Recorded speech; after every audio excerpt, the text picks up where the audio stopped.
tentar elaborar um documento propondo algumas alterações, propondo alguns ajustes nessa minuta do plano diretor estratégico que está sendo apresentado.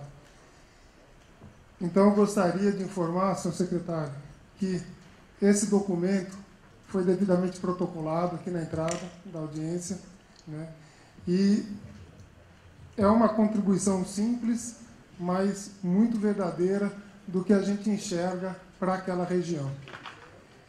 Gostaríamos, de fato, que isso fosse considerado, fosse analisado, e o grupo inteiro se coloca 100% à disposição para que a gente possa entender o fundamento de cada item que foi colocado aqui nesse documento. Eu queria apenas ressaltar aqui, senhor secretário, que uma das propostas que, de fato, é necessário de ser implementada na região diz respeito à alteração dos macrozoneamentos. Perus precisa, sim, que exista uma macrozona de estruturação e qualificação urbana, aonde a gente está propondo essa alteração, os sistemas ambientais, ou seja, não existe fragmento de vegetação significativa. A questão geológica, geotécnica, permite que essa área tenha um desenvolvimento econômico mais inteligente. Então, a gente pede que isso aqui seja relevado. Muito obrigado. Obrigada. Senhor Wellington.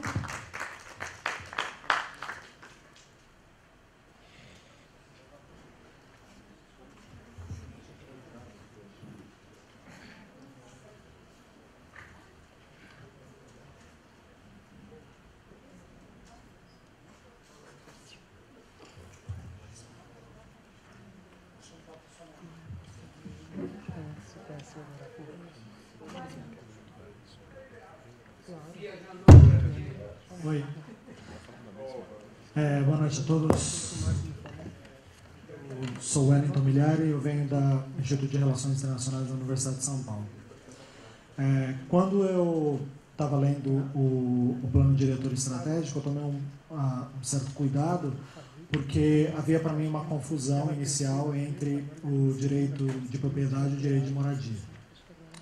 Isso é importante num país como o nosso, um país em que extremamente desigual, inclusive na questão da propriedade e principalmente na propriedade urbana. Eu gostaria de dizer que entre os artigos 1 e 7º, essa confusão ela se processa não só no âmbito municipal, mas ela vem desde direitos fundamentais da nossa Constituição, passa pelo Estatuto da Cidade e vem descendo às esferas mais próximas aos cidadãos. Isso é complicado, por quê? Porque justamente no capítulo 5º, onde se fala da questão da urbanização de determinadas regiões de São Paulo, inclusive a urbanização de favelas, você tem a lógica do direito de propriedade aplicada a uma espécie de legitimação da segregação social em São Paulo. Eu acho isso muito preocupante. Por quê? Porque a questão da moradia ela não pode se confundir com a propriedade nem com o investimento imobiliário, muito menos com a especulação da terra ou do espaço na cidade de São Paulo. E é o que vem ocorrendo. Em determinados bairros, eu sou do bairro da Vila Mariana, eu acho um pouco complicado, porque o que nós vemos crescendo, então, não só no bairro da Vila Mariana, mas em São Paulo em geral, é que a população está sendo empurrada mais pobre para regiões mais periféricas, e você tem a construção de grandes eventos, para não falar edifícios, né, porque são verdadeiros espetáculos, para uma classe e um extrato da sociedade que não contempla essa função social. Então, a minha proposta essa confusão entre o direito de propriedade e o direito de moradia tem que ser desfeita, ela tem que ser esclarecida. Ela não pode recair, em última instância, na banalização, inclusive, do direito à cidade. Não passa só, secretário, por questões econômicas ou de acesso dessa população a determinados serviços, ou até mesmo oportunidades que algumas pessoas não têm. Ela passa por uma questão política, de consciência de que a cidade precisa ser igual. As pessoas não podem ser urbanizadas na periferia, elas precisam ser retiradas da periferia e incluídas numa cidade que a gente sabe que está murada. É isso. Muito obrigada. Senhor Cipriano Gomes.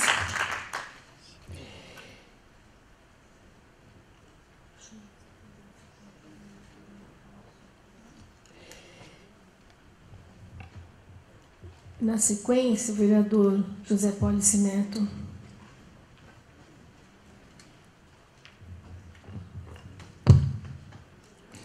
Boa noite a todos. Nós recebemos aqui, está escrito assim: pela proposta do plano, os eixos de transporte coletivo passarão a ser o principal elemento de conexão e integração funcional e serão os locais preferenciais para o adensamento populacional e econômico da cidade. A premissa básica do plano é inserir a habitação popular em bairros com oferta de empregos e de serviços públicos. Eu entendi isso, Cazu, como aquilo que a gente colocou e que teve muitos adeptos, foi colocado em vários locais de São Paulo, que é o uso misto da cidade. Geração de emprego, renda, né? E eu não vi, eu só vi no artigo 28, se não me falha a memória. Então, eu acho que nós temos que definir melhor isso para que a gente tenha realmente esse uso misto com emprego e renda mais evidenciado. Uma outra coisa, a gente vai ser bem rápido, porque temos aí, e o prazo para apresentação das propostas parece que termina amanhã, né? Tá. E a gente está pedindo, porque tem várias entidades que estão querendo aí pelo menos uma semana a mais, que estão fazendo estudos mais definidos, indo mais a fundo para que possam apresentar. Se for possível, anunciar isso, para que a gente possa ter pelo menos mais uma semana para a gente poder trabalhar. E a gente vai bater num outro problema rápido aqui, viu, Pólice? Que é uma defesa sua, inclusive, mas vamos falar de Perus, né? O pessoal falou do Campo de Marte, secretário, mas o Campo de Marte também, nós temos lá o Parque da Juventude, que pode ser totalmente arborizado, e deve ser, né? Mas Perus já teve vários problemas, né? Quem é de Perus aqui sabe. Nós já começamos com cimento lá, há muitos anos atrás, uma briga imensa. Aqueles que são mais antigos sabem a briga que foi, para conseguir fazer com que Perus fosse habitada. Depois veio o lixão. E a nossa região, norte e noroeste aqui, foi cortada pela ferrovia, pelo Rodoanel, pela Anhanguera, pela Bandeirantes, e nós ficamos cada vez mais sacrificados e sem ter, não que fosse ruim, é bom, cada vez nós temos maior, só que tem aqui coisas de eixo zero, que não é permitido que se use, como a Bandeirantes, por exemplo, como o Rodoanel, não se pode usar. Mas também não se fez passagens para que o povo possa ir de um local a outro com uma maior mobilidade. Então, essa região nossa aqui, eu espero que o Pólice fale sobre isso, é uma das regiões mais esquecidas de São Paulo e é a que tem uma das maiores densidades ambientais de São Paulo. Só perde, eu acho que para a Zona Sul, viu, Cazu? Nós só perdemos para a Zona Sul, mas a nossa região é muito bem arborizada. Então, Pólice, já que é você, vamos falar sobre isso e sobre o esquecimento da nossa região. Cazu, secretário Fernando, obrigado. Obrigada. Vereador José Pólice. Na sequência, o senhor Felipe. Por último, a senhora Beth. Cumprimentar a todos, cumprimentar a mesa. É quase uma despedida, parece que a gente vai se ver só quando o projeto chegar à Câmara, mas eu sei que muito diálogo ainda vai acontecer e quero iniciar elogiando muito o processo. Não é a primeira vez que eu falo isso, mas faço questão aqui de reprisar. Eu quero começar pela abordagem que o secretário fez quando reconheceu a leitura que o professor Euler aqui anunciou, e eu quero explorar um pouquinho mais nessa questão da macroárea de estruturação metropolitana e o eixo que liga São Paulo, Jundiaí e Campinas. Na realidade, quando a gente faz uma leitura tanto do eixo da Jacopêssego e todo o desenho que ali é produzido como o eixo da CUPC, não me parece que o eixo da Anhanguera tenha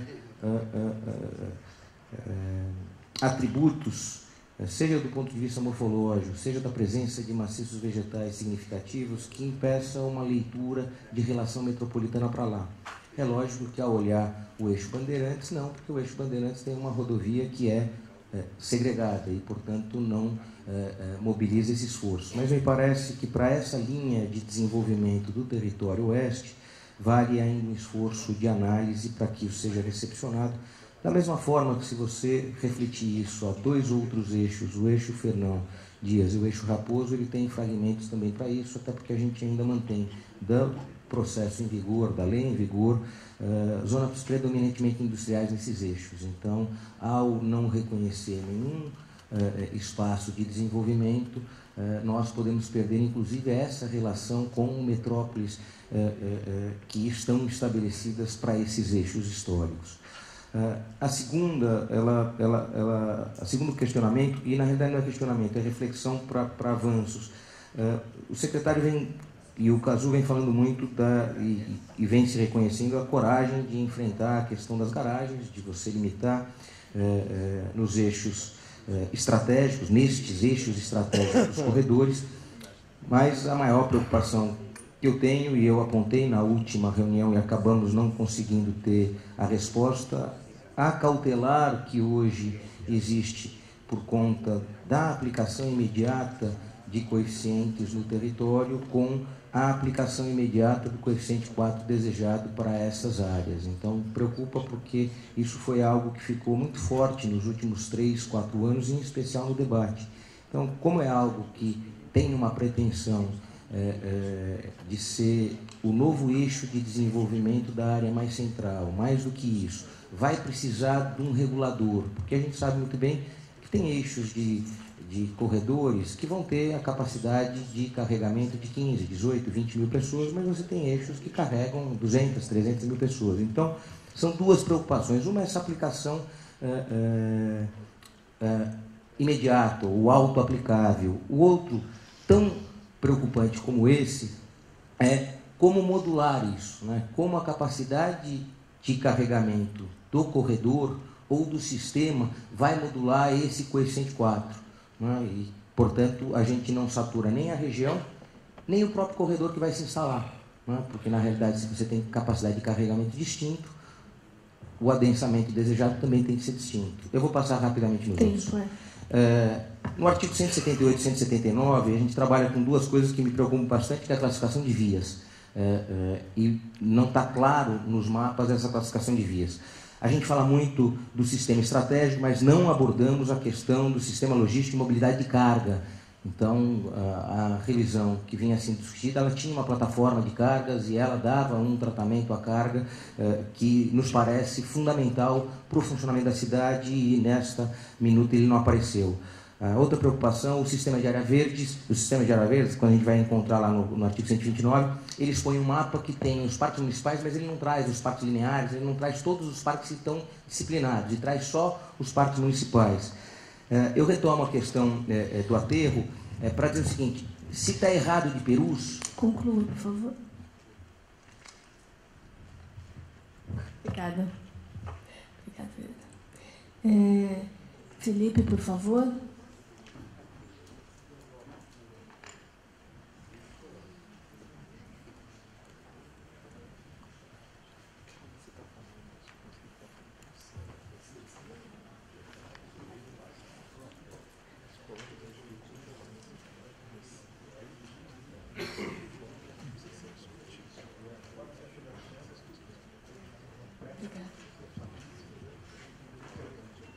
Boa noite a todos, meu nome é Felipe, eu sou arquiteto urbanista.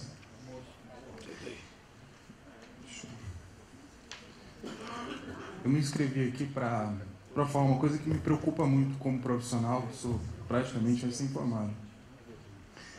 Que é a questão, a gente vê as pessoas falando da cidade, e como eu já sou praticamente o último a falar, muita gente já falou o que eu tinha mais ou menos para falar, né? Então o que acontece? A cidade hoje está completamente distorcida nas questões de relação entre edifícios, transporte, pessoas. Muito isso se dá porque é um problema muito complicado. Você tratar de urbanismo, tratar de arquitetura é um tema muito específico, né? Então, eu vejo que a cidade está sendo construída exatamente só apenas pelo mercado imobiliário, no que ele vai incorporando grandes áreas, grandes terrenos. E o que a gente vê, por exemplo, aqui no Brasil, é o prospecto que é entregue no semáforo, com aquela área que você foi acostumado a jogar bola ou empinar pipa, ela já está totalmente... Ela já está totalmente definida em relação ao uso daquilo. Aquilo vai ser um lugar murado, vai ser uma torre imensa que vai fazer uma sombra em cima da sua casa, você não vai ter acesso, não vai ter como ir e vir de um lugar para o outro, e o uso do térreo, né? O uso do térreo ele é mutilado porque, como disse um colega aqui sobre o Parque Augusta, vai virar um quintalzinho. Então a gente tem esse monte de quintalzinho. E o que eu ia dizer é que assim, o setor imobiliário no Brasil, eu acho que está contribuindo muito pouco, né? Você vê os empreendimentos geram empregos, geram impostos, mas eles trazem muito pouco retorno à cidade. Porque a discussão entre cidade e empreendimento deveria ser aberto para um público que é muito específico, que é da área da arquitetura e do urbanismo. Você vê, por exemplo, na Europa, você vê que tem cidades que têm muito mais dificuldade de fazer empreendimento, como aqui na América Latina ou em São Paulo. Você tem os concursos públicos aos montes, né, para equipes multidisciplinares de arquitetos e urbanistas, que incluem sociólogos, biólogos, economistas e toda uma turma. E esses projetos eles são feitos nos planos de massa, são apresentados como planos de massa, os master plans, que eles chamam. E isso, sim, geram várias audiências públicas para aquela região afetada, para aquela população que vive naquele local. Então, em países mais desenvolvidos, e é o que a gente gostaria que o Brasil se tornasse, a partir de agora, um país mais desenvolvido, que as pessoas participassem mais do urbanismo e da arquitetura, que é um assunto que é muito marginal à população em geral. As pessoas debatem música, debatem teatro, cinema, mas a arquitetura é dificílimo você ver um cidadão comum falar desse assunto, né? Então eu gostaria que a prefeitura se dedicasse mais em aumentar significativamente o número de editais de concursos públicos para projetos que são os projetos que vão responder a esse plano diretor. Quer dizer, eu coloquei no artigo 30... Tempo, por favor. A questão do paisagismo. Então, para que isso não se torne uma carta de boas intenções, eu acho que são esses... Daria para substituir um monte dessas cláusulas maravilhosas que fazem disso um documento realmente maravilhoso, mas que às vezes se torna um pouco palpável, né? Então, eu gostaria realmente que a prefeitura tivesse uma conversa mais franca com as entidades de classes o CAL, né, o IAB, que tivessem a promoção de mais concursos públicos para a participação dos arquitetos, especialmente os jovens arquitetos. Infelizmente, não dá para falar muito mais. Agradeço a oportunidade aqui. Muito obrigado. Obrigada. Senhora Beth, por favor.